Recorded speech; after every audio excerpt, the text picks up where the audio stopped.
Hello, Retroburn here.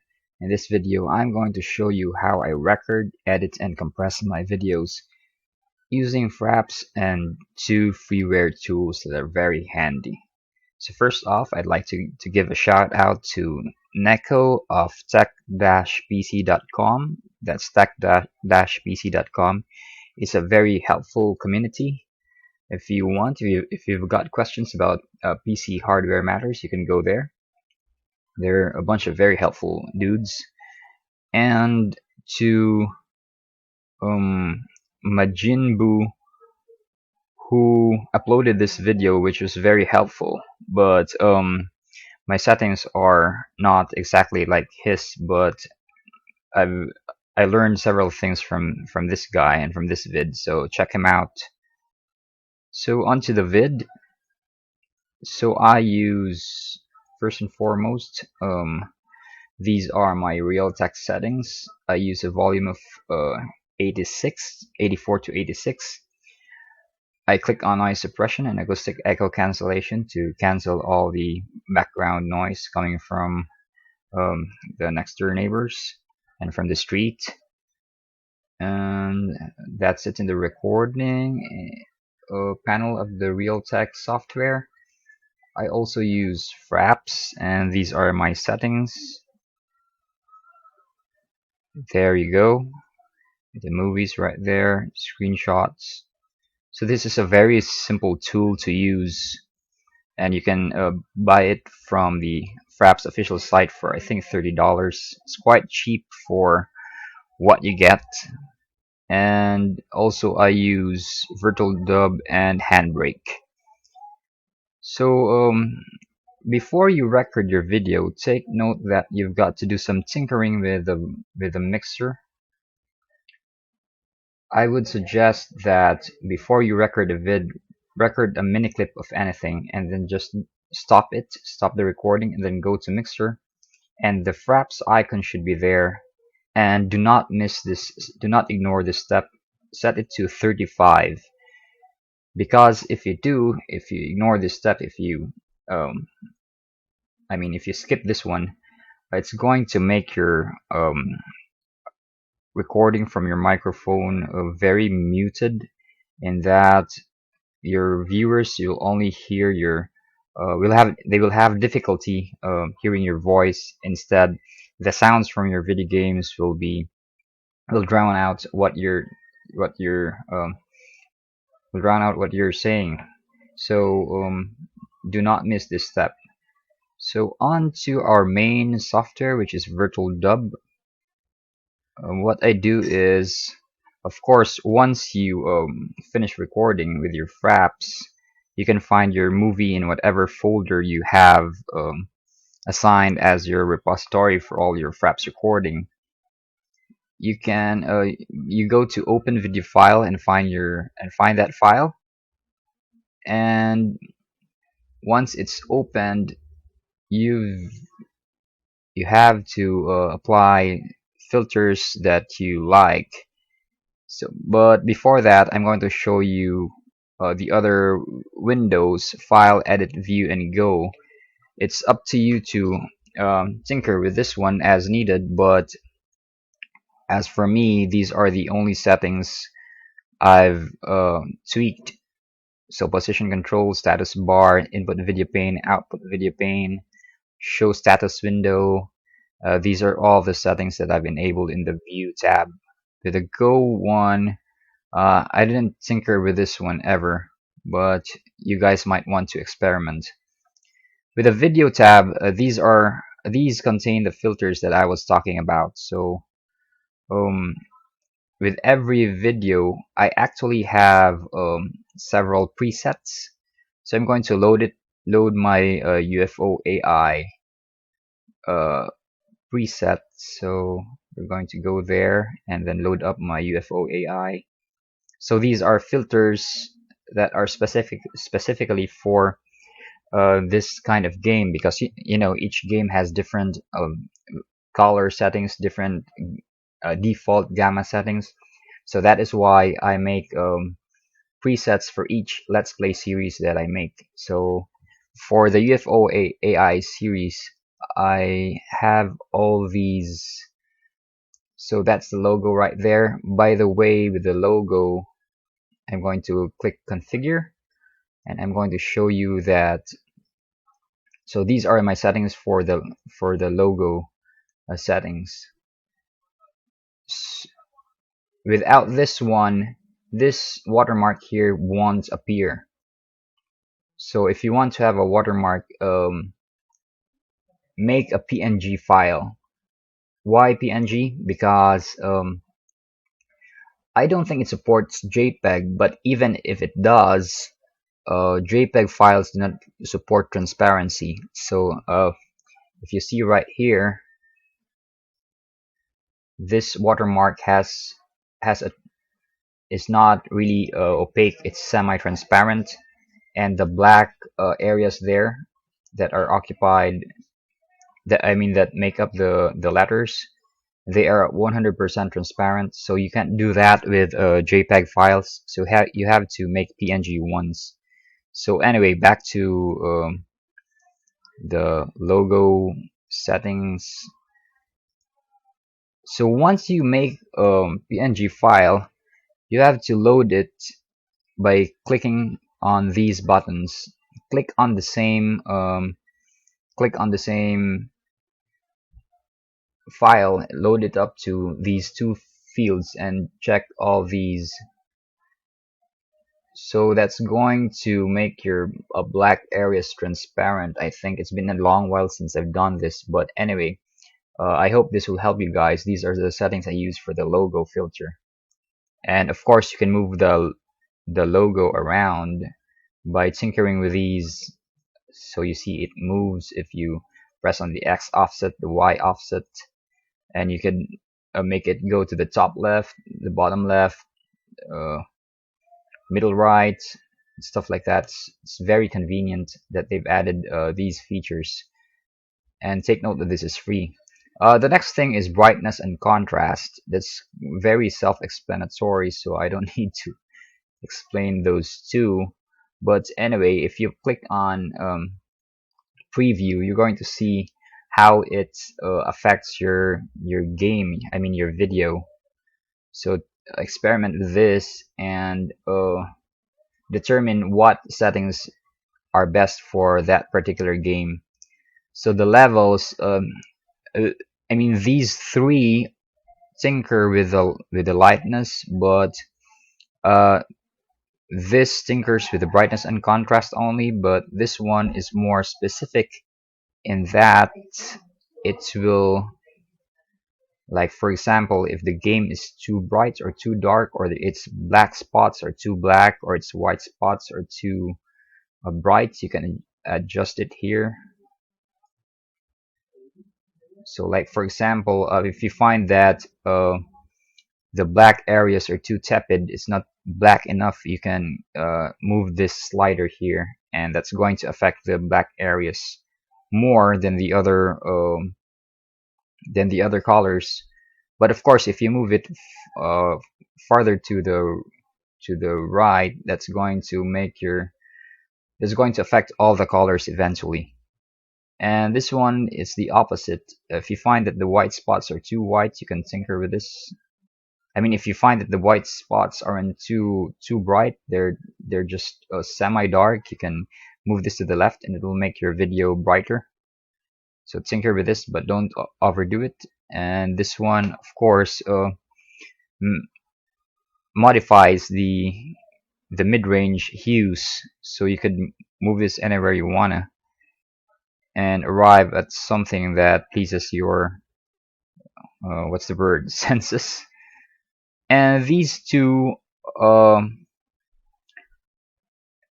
dictate how bright or how dark your overall video is. So it doesn't care about mid-range or low range or the higher range.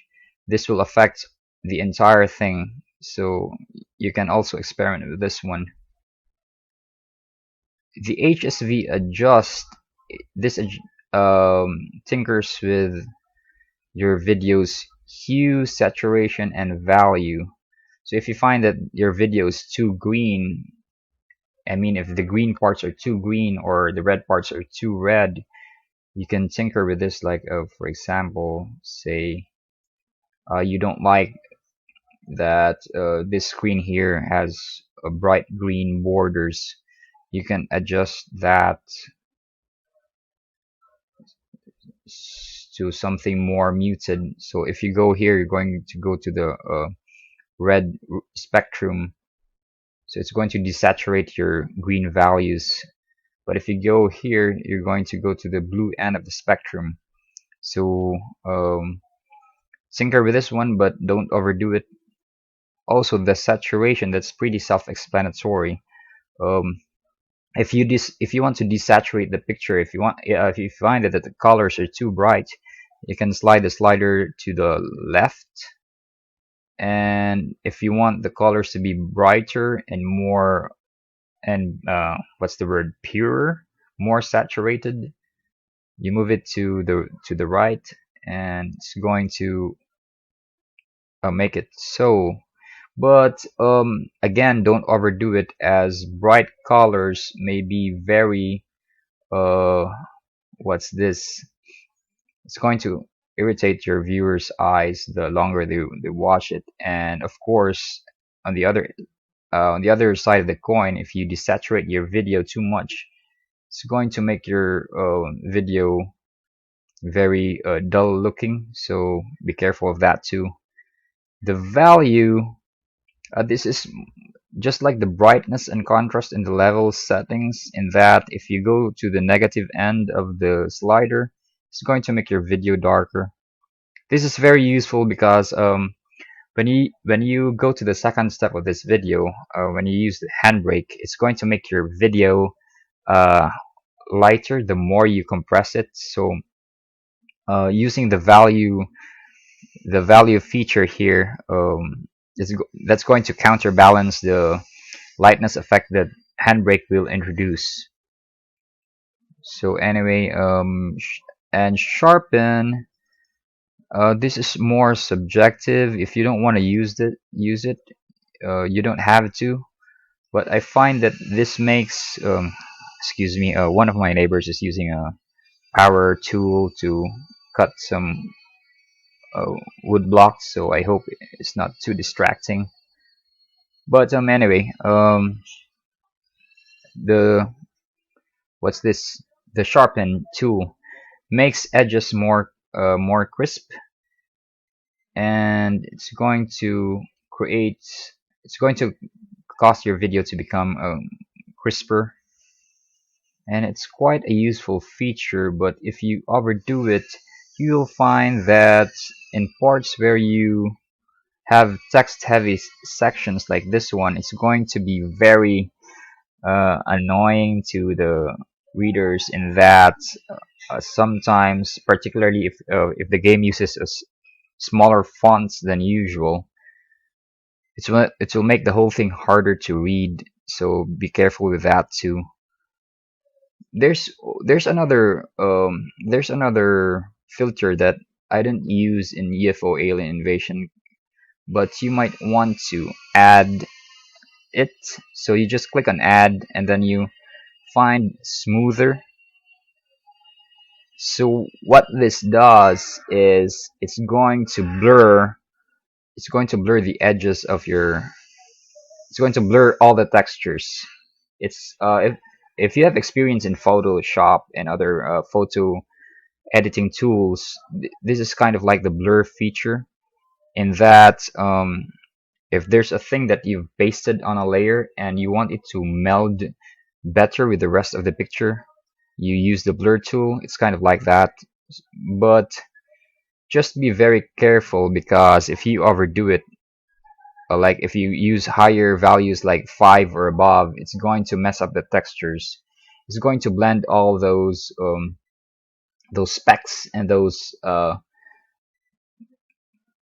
scratches into one muddled whole. So don't overdo this. I use values of 1 to 4, and I never go beyond 4, so be careful with that. So let's slide this all the way to the right, and you'll see that the picture is pretty messed up right now, because essentially it blurs everything. But this is one thing to keep in mind.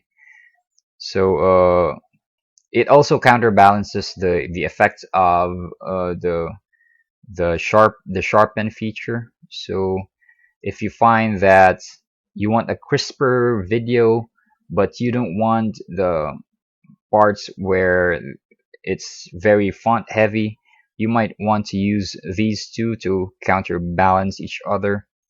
So that's one thing to keep in mind too. So anyway, once you are pleased with your settings, and if you plan to use this set once again in future videos, you can just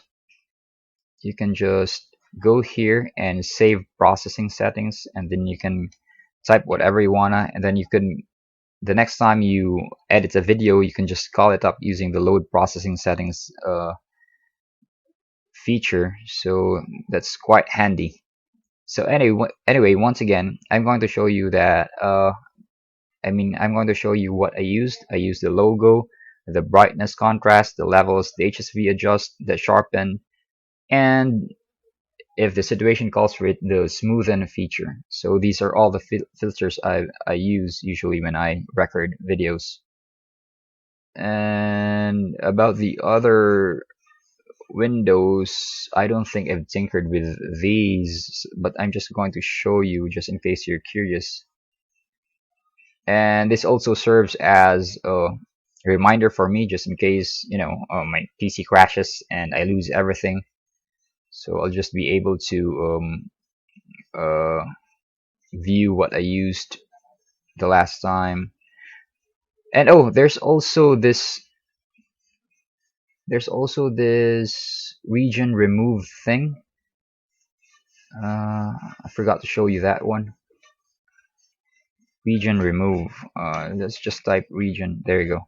It's by Sean Folds. You can Google this up, and you can Google for region remove VirtualDub, and the search engine result page should lead you to his page. You can download his, what do you call this, app mod, whatever, and install it to VirtualDub.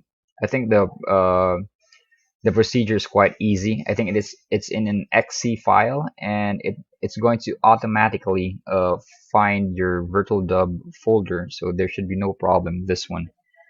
But anyway, with region remove, it's if you want something blurred out, like for example, you're making a video and you don't want you don't want your viewers seeing your email address, you could just use this handy app, and just like the logo bits, you can adjust this any way you wanna, like where in the vid it will appear and how big it is using this width and height parameters section. I haven't used ignore edge, and I don't know what those are for, but feel free to experiment. It's not going to blow up your computer anyway. And soft edges, I'm thinking that this is like the feather edges of the Photoshop software, so you can just tinker with this one too. And if you want that the region remove, the blurred area here will persist from the beginning to the end of your video, just leave this field here empty. But if you want that it should appear in a specific time of your video and not be persistent from beginning to the end, you can add uh, the frame where it first appears.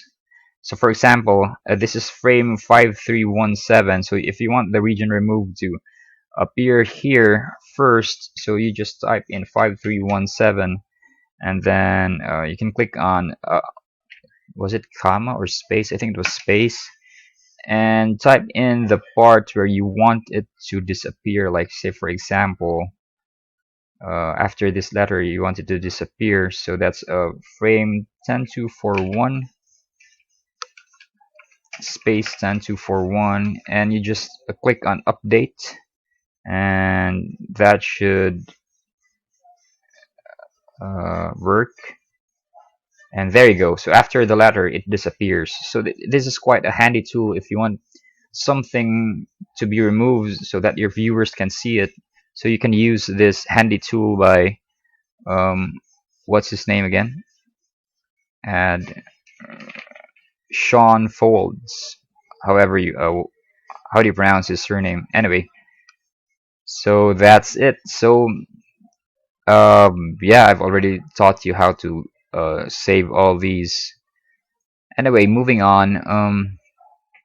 In the compression bit, there's another uh, codec that's not included in version 1.9.11 of VirtualDub. You have to search for this. So I've googled it up for you. This is the one this is the page I've used. It's X264VFW. That's the name of the codec, and you can search for it in sourceforge.net, and then you can just download this, and it's going to download an exe, I think. Just to be on the safe side, you scan it for viruses, but it should be safe. I had no problems installing this one, and it should automatically look for your VirtualDub folder and install itself there. So once you do, that's going to show up here. And what I do when I record my video is in VirtualDub, it's always a three-step process. The first one is going to be a first pass. By the way, take note of the settings I've made. If you have better ones than these, PM me or comment in the comment section. But for now, this is what I use. So anyway, the first step is you